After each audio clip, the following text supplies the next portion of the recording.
happy to give them license if they comply with all the conditions. This is what the Telecom Minister of India, Mr. Jyotiradityanath Scindia, has to say. But let's check out what is the context of this.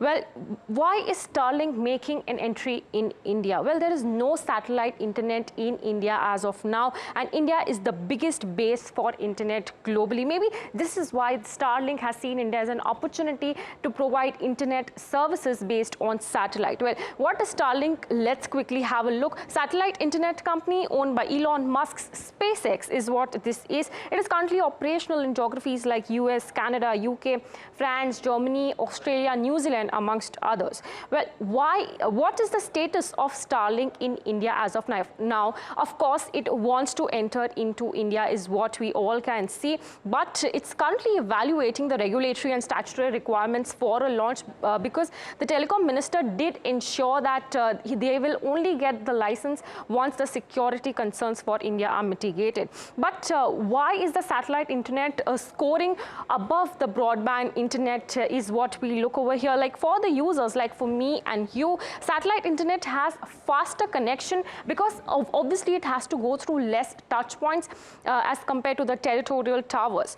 But moving on to the kind of quality of voice and data which the user will get based on the satellite internet services, obviously that is far much better than what we are currently getting from the territorial towers. While for the providers, well, no particular capital expenditure would be required over here because obviously they will not have to set up towers like they have to in traditional way. Instead, there will be a one-time upfront cost for building up the satellite connection, which can either be owned as Starlink does or rented out from the respective government.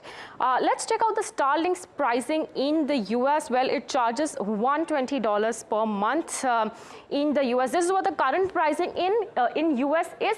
Would give us a little bit of picture what kind of pricing would be in India. But let's move on to the Indian perspective. Companies that hold a permit for providing satellite internet companies, Bharti Group backed OneWeb, and also Jio's joint venture, that is the Jio satellite communication. So Jio, Bharti Airtel in place to provide internet satellite services. Let's see how will these companies be affected if Starlink comes to India.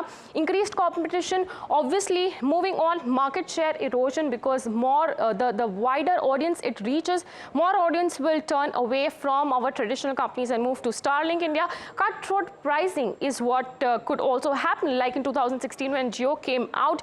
Cutthroat pricing competition is what actually affected the other two players as well in the market. But what is the battle really about? Well, if we move on to the next slide, we'll come to know that the telecom Indian players are actually wanting a level playing field. But before that, let's check out the rules in India's airways spectrum is actually auctioned among the players rather than being allocated. Globally, these licenses are just allocated and not auctioned. But in India, these if we look at the telecom licenses, these are auctioned between different players. Therefore, currently there is no policy in place for satellite internet as yet. The TRAI is set to meet by December 15th is what we have known to finalize the rules.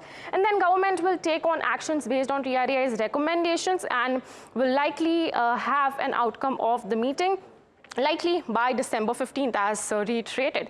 But moving on to what Indian telecom companies want, as I mentioned, level playing field with Starlink. They also urge the government to have an auction for this license rather than a direct allocation in order to have a fair competition between Starlink and the current players as well. So all in all, allocation, instead of allocation, auction is what the current telecom companies require from TRAI and the government, but the outcome likely to be known by December this year.